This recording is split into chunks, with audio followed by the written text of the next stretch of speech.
नमस्कार, आप देख रहे हैं बी मिशन टीवी। आज दिल्ली चुनाव प्रचार के बीच एक ऐसी शख्सियत से मुलाकात हुई जो कि नेपाल सरकार में मंत्री रहे हैं। विश्वेंद्र पासवान जी मेरे साथ हैं और इनसे जानेंगे कांसीराम साहब के जन्म दिवस पर एक बड़ा इंटरनेशनल लेवल पर, वर्ल्ड लेवल पर कार्यक्रम करने जा रहे हैं। वो क्या कार्यक्रम है, सबसे पहले हम जानते हैं क्या कुछ नेपाल सरकार में ये देख पा रहे हैं, नेपाल देश में क्या कुछ देख पा रहे हैं। सर, बहुत स्वागत है आपका।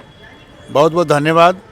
मैं संविधान सभा का सदस्य रहा हूं और सामाजिक आंदोलन को आगे बढ़ा रहा हूं। सामाजिक आंदोलन जो है आज कमज़ोर पड़ चुका है। सार्क, एशिया और विश्व के अंदर जो अपने SC ST OBC और माइनॉरिटी हैं, महिलाएं हैं, मजदूर और किसान हैं और धर्म परिवर्तित जो हमारे समुदाय हैं, मुस्लिम समुदाय हैं, बौद्धिस्ट क्रिश्चियन समुदाय हैं, गुरु नानक और कबीर समुदाय हैं, उनको मान सम्मान और हक अधिकार के लिए हम जो है इस अंतर्राष्ट्रीय कन्वेंशन को, इंटरनेशनल वर्ल्ड जो हिस्टोरिकल कन्वेंशन है, उसको हमने तय किया है और 14 मार्च से लेकर के 18 मार्च तक काठमांडू में ये वर्ल्ड कन्वेंशन होने जा रहा है। ऐतिहासिक हिस्टोरिकल वर्ल्ड कन्वेंशन होने जा रही है। नेपाल की राजधानी काठमांडू में कांसीराम जी का जन्मदिन भी इसी बीच है। कांसीराम जी के जन्म दिवस पर क्या कुछ कार्यक्रम है? 15 मार्च को बहुजन नायक मान्यवर कांसीराम साहब का चर्चा करीब करीब सार्क एशिया लेवल पे चल रही है। 30-35 राष्ट्रों में मान्यवर कांसीराम साहब का जो बहुजन मिशन रहा है, मूल निवासियों का जो मान सम्मान, हक अधिकार, संख्या और इनकी प्रतिनिधित्व का जो सवाल है, शासक और मालिक हुक्मरान बनाने का जो रास्ता है जो उन्होंने दिखाया है, तो मैं मान्यवर कांसीराम साहब के ही प्रेरणा से नेपाल में इस सामाजिक आंदोलन को, जातीय आंदोलन को आगे बढ़ाया था। तो उसी आंदोलन में आज हम आगे बढ़ते बढ़ते बढ़ते बढ़ते यहाँ तक पहुँचे हैं कि काठमांडू में जो है विश्व स्तर का जो है सम्मेलन होने जा रहा है। 15 मार्च को मान्यवर कांसीराम साहब का अंतर्राष्ट्रीय रूप से जयंती मनाया जाएगा और उस जयंती में हम लोग जो है मान्यवर कांसीराम साहब के नाम से सम्मान भी करेंगे और अवार्ड का भी व्यवस्था करेंगे। उसी समय हम मान्यवर कर्पूरी ठाकुर जो OBC नायक हैं, कर्पूरी ठाकुर, उनका भी नाम से सम्मान करेंगे। ऐसे बहुत सख्त हैं जिनका 25 तारीख को डिक्लेयर होने वाला है और हम कुछ जो है सम्मान और अवार्ड का व्यवस्था करेंगे तो इंटरनेशनल लेवल पे। और ये इंटरनेशनल लेवल पे मान्यवर कांसीराम साहब और मान्यवर कर्पूरी ठाकुर और मान्यवर डॉक्टर राम मनोहर लोहिया, आप लोगों के सम्मान भी वहाँ जो है किया जाएगा। सम्मान जो अपने लोग हैं जो काम को आगे बढ़ा रहे हैं, जितने संगठन हैं, सामाजिक संगठने है ना, संघ संस्था, जातीय धार्मिक जो संगठने हैं, उन सब को आमंत्रित किया जाएगा। और वो जो प्रोग्राम है, उस प्रोग्राम में हम ये चाहते हैं कि ज़्यादा से ज़्यादा लोग जुड़े, ज़्यादा से ज़्यादा अतिथि लोग वहाँ आएँ, काठमांडू के प्रोग्राम को संपन्न करें। और जो सामाजिक आंदोलन है, इसको हम लोग डेली जो है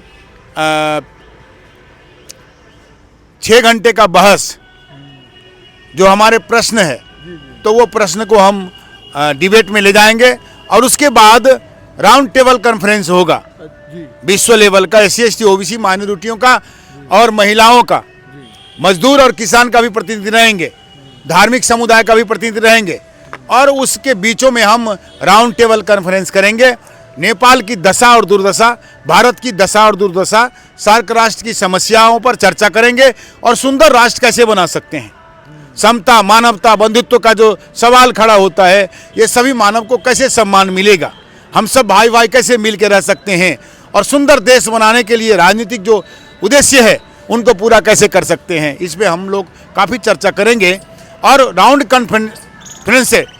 टेबल कॉन्फ्रेंस से जो पूरा होगी, पारित होगा, उसको हम अगला जो है आगे बढ़ाएंगे सामाजिक आंदोलन के तौर पे। उस एजेंडा को गांव-गांव, शहर-शहर, बस्ती-बस्ती हर संगठनों को जोड़ करके आगे बढ़ाएंगे। नेपाल में आप क्या बदलाव चाहते हैं? नेपाल में आपने कितना समय दिया समाज में, और नेपाल में मूल निवासियों की जो स्थिति है वो कैसी है आपके साथ? देखिए, नेपाल के बहुजन मूल निवासियों के ऊपर आज भी विभेद हो रही है, आज भी उनको दबाया गया है, आज भी उनकी आवाज़ को सुना नहीं जा रहा है।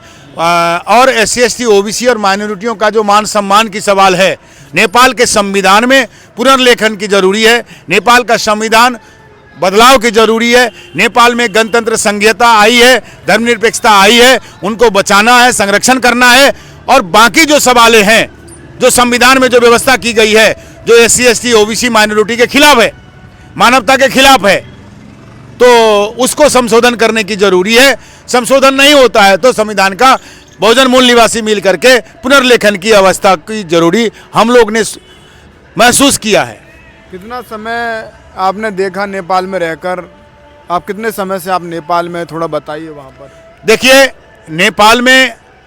नेपाल की राजनीति से मैं काफ़ी लंबा समय से जुड़ा हुआ हूँ। 40-45 सालों से मैं जुड़ा हुआ हूँ। और मैं नेपाल को अच्छी तरह गणतंत्र संघीयता, धर्मनिरपेक्षता और जनता की जनसंख्या अनुपात में प्रतिनिधित्व के लिए, मान सम्मान के लिए मैंने काम किया है। और राजशाही खत्म हुई, हिंदू राष्ट्र खत्म हुआ, जिसमें ज़्यादा से ज़्यादा लोगों को जो है शोषण किया जाता था। एक ही लोग वहाँ शासन करते थे, वो शाही हुक्म चलता था। वो आज व्यवस्था खत्म हो चुकी है, 10-15 साल हुई है, खत्म हुआ है। लेकिन जो संविधान अच्छा बनने चाहिए, बाबा साहब के जैसे, नेल्सन मंडेला के जैसे, अब्राहम लिंकन के जैसे, मार्टिन लूथर किंग के जैसे लोग जो है जरूरी है। और सवाल खड़ा होता है कि शिक्षा और स्वास्थ्य इतना महंगा है, रोजगारी तो है नहीं, शिक्षा और स्वास्थ्य इतना महंगा है कि वहाँ के हर बच्चों को शिक्षा जो है सुलभ नहीं हो रही है। ये जो नेपाल में आप बड़ा इंटरनेशनल लेवल पे 14, 15, 16, 17, 18 मार्च को जो करने वाले हैं सम्मेलन, स्वागत समारोह, इससे क्या बदलाव होगा? देखिए, इससे एक जागरण पैदा होगी, समाज में चेतना आएगा, और समाज में नए नए जो युवा हैं, हमारे समाज के जो बच्चे हैं, और जो देश सुंदर देश बनाना चाहते हैं, सुंदर समाज बनाना चाहते हैं, वो अपने मन और मस्तिष्क से वो तैयार हो जाएंगे कि हमें क्या करना है। इस कन्वेंशन से ये कन्वेंशन तय कर देगी कि सामाजिक जो आंदोलन है, समाज में जो विद्रोह है, समाज का जो चेतना स्तर जो मांग रही है, सुंदर भारत, सुंदर नेपाल, सुंदर सार्क, सुंदर एशिया, सुंदर विश्व, तो वो कैसे बनाया जा सकता है? हमारे बच्चों में इस ब्रेन का जो लेवल है ना, वो अपलिफ्ट होते जाएगा, ये मुझे लगता है। नेपाल सरकार में मंत्री रहने के दौरान आपने क्या देखा, और क्या सही देखा, क्या गलत देखा? देखिए, मंत्री और सांसदों की जो सवाल है, ये तो लोकतंत्र में होता ही रहेगा, सांसद और मंत्री चुने जाएंगे। लेकिन बहुत सच्चा देश के लिए, समाज के लिए, जनता के लिए, मजदूर के लिए, गरीब के लिए, किसानों के लिए, महिलाओं के लिए, बच्चों के लिए, बाल बालिकाओं के लिए, ये जो श्रमजीवी कमजोर वर्गों के लिए जो काम करने का जो तरीका है, सांसद और मंत्री बनने के बाद भूल जाते हैं लोग।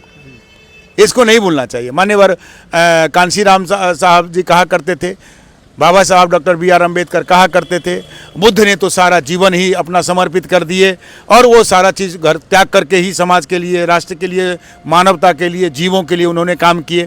तो मुझे ये लगता है कि आज के दिन जो है कहीं ना कहीं नेताओं पर जो अविश्वास खड़ा हुआ है, वो दो कारण है। एक कारण ये है कि जनता को भूल जाते हैं, दूसरी कारण है कि वो भ्रष्टाचार में लीन हो जाते हैं। तो ये दो कारणों से जो है लीडरों को जनता भूलते हैं और जनता को लीडर भूल जाते हैं। नेपाल में भ्रष्टाचार बहुत ज़्यादा है, जातिवाद और भ्रष्टाचार बहुत ज़्यादा है, उसको कम करने की जरूरी है, नया लीडर लाने की जरूरी है। सामाजिक आंदोलन से, सामाजिक संघर्ष से, सामाजिक अभियान से जो है नया ईमानदार लीडर पैदा किया जा सकता है। मुझे लगता है नेपाल और भारत में, सार्क राष्ट्र में जो करप्ट लोग हैं, आज भी वो उनके संरक्षण करने वाले बहुत लोग हैं, और वो उनके संरक्षण करने वाले मैं राजनीति बात नहीं करना चाहता हूं, लेकिन कुछ लोग संरक्षक के रूप में बैठे हैं, जिनको जनता में समझ आ रही है कि ये भ्रष्टाचार का संरक्षक है। तो भ्रष्टाचार का संरक्षक नहीं होना चाहिए। बेरोजगारी रख करके, बेरोजगार बना करके जनताओं को शासक बनने का जो सपना है, उनको खत्म कर देनी चाहिए। तो नेपाल में आप क्या देख पा रहे हैं कि इसके बाद कुछ बदलाव होगा? मुझे लगता है पूरे का पूरे बदलाव होगा। आज वहाँ पे उत्पीड़ितों एससी समुदाय का गोलमेज सम्मेलन होने जा रहा है। बहुजन मूल निवासी आदिवासियों का गोलमेज सम्मेलन होने जा रहा है। इसके बाद में महिलाओं और मुसलमानों का धार्मिक समुदायों का गोलमेज सम्मेलन होने जा रहा है। Doctor, engineer, overseer, professor, advocate, जज जो है हमारे सार्क के, उनके द्वारा भी इस प्रोग्राम में, इस कन्वेंशन में उनकी जो भूमिका रहेगी वो भी चर्चा होने जा रही है। तो मुझे लगता है ये इतिहास में भारत और नेपाल, श्रीलंका, बांग्लादेश, भूटान, पाकिस्तान लगा जो भी सार्क राष्ट्र के देश हैं, उन सभी देशों में मानवता का संदेश देना जरूरी है। भ्रष्टाचार मुक्त देश बनाना जरूरी है, सुंदर देश बनाना जरूरी है। अब ये अभी जो नफरत का जो बाजार चल रही है, नफरत की दुनिया चल रही है, नफरत की समाज चल रही है, एक दूसरे से नफरत कर रहे हैं लोग, एक दूसरे को अच्छा नहीं मान रहे हैं। गरीब धनिक से दूरी बढ़ गई है, धनिक गरीब से दूरियां बढ़ गई है। एक संगठन के लोग दूसरे संगठन से जो है संबंध करना नहीं चाहते। एक आप खत्म करना, हाँ, ये खत्म करना चाहते हैं। एक टेबल बननी चाहिए, मजदूर, किसान का, SC ST OBC माइनॉरिटी और महिलाओं का एक टेबल बनना चाहिए, मंच बनना चाहिए, जिसमें अच्छा काम करने वालों को आगे बढ़ाना चाहिए और उसमें तय करनी चाहिए कि ये जो लोग हैं अच्छे लोग हैं, ये समाज के लोग अच्छे समाज के लोग हैं और ये बच्चे हमारे अच्छे भविष्य में अच्छे काम कर सकते हैं। ऐसे तैयार किया जाना चाहिए।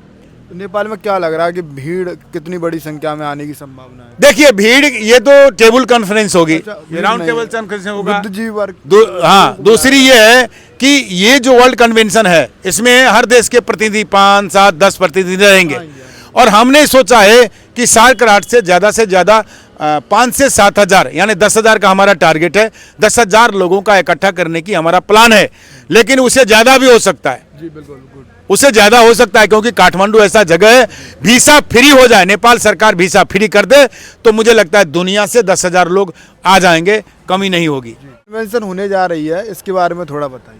देखिए, ये जो SC ST OBC माइनॉरिटी और वुमेन एंड ऑल बहुजन मूल निवासियों का जो वर्ल्ड हिस्टोरिकल कन्वेंशन होने जा रही है, इस कन्वेंशन में हमने 25 सवाल लेने का सोच बनाया है।